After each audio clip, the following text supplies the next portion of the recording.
There are moments in life when everything you thought you knew about someone turns on its head and you realize that the quiet person beside you has been carrying mountains on their shoulders all along. For Tom Peterson, that moment came on a Tuesday afternoon in March when three young men in leather jackets walked into his accounting firm thinking they owned the world. Tom was 62 years old and had spent the last 35 years behind a desk adding numbers and filing tax returns. His life was predictable in the way that brings comfort. Coffee at 7, office by 8, lunch at noon with his wife Grace, who worked just 2 blocks away at the community center. Home by 6, dinner, television, bed, repeat. Grace was 58 and had the kind of face that made you think of Sunday mornings and fresh baked bread. She wore her silver hair pulled back in a simple bun and favored cardigans in soft colors. She volunteered at the library on Thursdays and never missed their grandchildren's soccer games. They had been married for 37 years and Tom thought he knew everything about her. He was wrong. The three young men burst through the door around 2 in the afternoon. The tallest one had a spider tattoo crawling up his neck and wore a leather jacket that creaked when he moved. The others flanked him like shadows. "Everybody stay calm and nobody gets hurt," the tall one announced, pulling a knife from his belt. His voice tried to sound tough, but there was something young and uncertain underneath it. Tom's secretary Linda gasped. Jerry from payroll stood up from his desk and then sat back down quickly. There were 6 employees in the office that day plus Tom. "We want all the cash.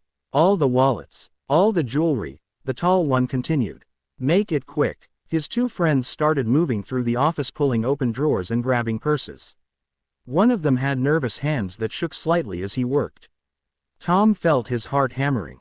He thought about Linda, who had 3 kids at home. He thought about Jerry, who was saving up for his daughter's wedding. He started to reach for his wallet. That was when Grace walked in. She had come to surprise him with his favorite sandwich from the deli. She was holding a brown paper bag and humming softly when she pushed through the door. She stopped. The room went very quiet. "Lady," the tall one said, pointing his knife at her, "get over there with the others." Grace looked at him. Just looked. Her face was calm in a way that made Tom suddenly uneasy, though he could not say why. "Put the knife down, son," Grace said quietly. "Put it down now and walk away while you still can." The tall one laughed, but it sounded forced. "You think you're tough, old lady. You think you can tell me what to do." "I am telling you what to do," Grace said. She set the sandwich bag down on the reception desk with careful deliberation. "I am telling you that you have made a mistake coming here. I am telling you that if you leave right now I will forget I ever saw you." Something in her voice made the hair on Tom's arms stand up. The tall one moved toward her, raising the knife. "Maybe I should teach you some respect." What happened next took perhaps 5 seconds, but Tom would replay it in his mind for the rest of his life. Grace moved. She did not move like a 58-year-old woman who volunteered at libraries and baked cookies for grandchildren. She moved like water, like wind, like something that had been coiled tight and was now released. Her hand struck the tall one's wrist and the knife clattered to the floor. Before he could react, she had twisted his arm behind his back and swept his legs out from under him. He hit the ground hard with Grace's knee in his spine. The other 2 rushed at her. Grace released the tall one and turned. She blocked the first punch, stepped inside the second man's guard and struck him once in the solar plexus. He folded. The third man grabbed at her from behind and she dropped low, spun and kicked his legs out from under him. In less than 10 seconds all 3 men were on the ground groaning. Grace stood over them, breathing calmly. She picked up the knife and handed it to Tom, who took it numbly. "Call the police, Tom," she said gently. "Tell them we have 3 young men who need to be picked up." Tom stared at his wife. This woman he had slept beside for 37 years. This woman who made him oatmeal every morning and laughed at his terrible jokes and cried at sentimental commercials. "Grace," he said. "What? How did you?" She looked at him and her eyes were sad and old and full of things he had never seen before. "Later, Tom," she said softly. "I will explain everything later." The police came. They took statements. They arrested the 3 young men who looked confused and defeated and very, very young. One of the officers kept looking at Grace with something like recognition in his eyes. "Ma'am," he said carefully, "were you by any chance in the military?" Grace smiled, that gentle smile Tom knew so well. A long time ago, she said. A very long time ago. After everyone left, after Linda and Jerry and the others had gone home still talking excitedly about what they had witnessed, Tom and Grace sat alone in his office. Tell me, Tom said. So she did. Grace had joined the army at 18. This was back in the 70s when women were just beginning to find their place in the military. She had been good, very good, good enough that they recruited her for special training, intelligence work, protection details, things she could not talk about even now. She had served for 15 years. She had been stationed in places Tom had never heard of. She had done things that still sometimes woke her up at night. I was never a general, she said with a small smile. But I held rank. I led teams. I was responsible for people's lives. Why did you never tell me? Tom asked. Grace was quiet for a long moment. Because when I left that life I wanted to leave it completely. I wanted to be someone new. Someone soft. Someone who could bake bread and read stories to children and not wake up listening for footsteps in the dark. Her eyes filled with tears.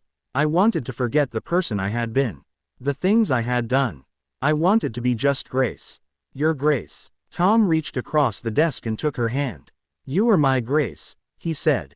You have always been my Grace. But Grace, you were also that other person. That strong person. That capable person. And I wish I had known because I am so proud of you I can hardly breathe. She cried then. Really cried. And Tom came around the desk and held her the way he had held her 1,000 times before, but also somehow differently, because now he understood that he was holding someone even more remarkable than he had ever imagined. Those boys, Grace said after a while. They reminded me of some of the young soldiers I trained. Scared, trying to act tough, making terrible choices because they do not know any better. You went easy on them, Tom said. It was not a question. I went easy on them, Grace agreed. They have a chance now to change their path. I hope they take it. They sat together in the quiet office as the afternoon light faded to evening. What else do I not know about you? Tom asked with a gentle smile. Grace laughed. Nothing important. I really do love gardening and our grandchildren and those terrible romantic movies you pretend to hate. All of that is real, Tom. All of that is who I am now. But you are also the woman who can take down 3 men without breaking a sweat. I am also that woman, Grace admitted. Though I pray I never have to be her again. They went home together. Grace heated up leftover pot roast. They watched the news. Tom could not stop looking at her, seeing her anew. This woman who was somehow both gentle and fierce. Soft and strong. Ordinary and extraordinary. Before bed Grace said, I am sorry I kept this from you. Tom shook his head. Do not be sorry. Everyone has the right to their own history. The right to choose what they carry forward and what they leave behind. You chose to show me who you wanted to be, and that was a gift. He paused. But I am grateful to know all of you now. That night Tom dreamed of Grace as she must have been.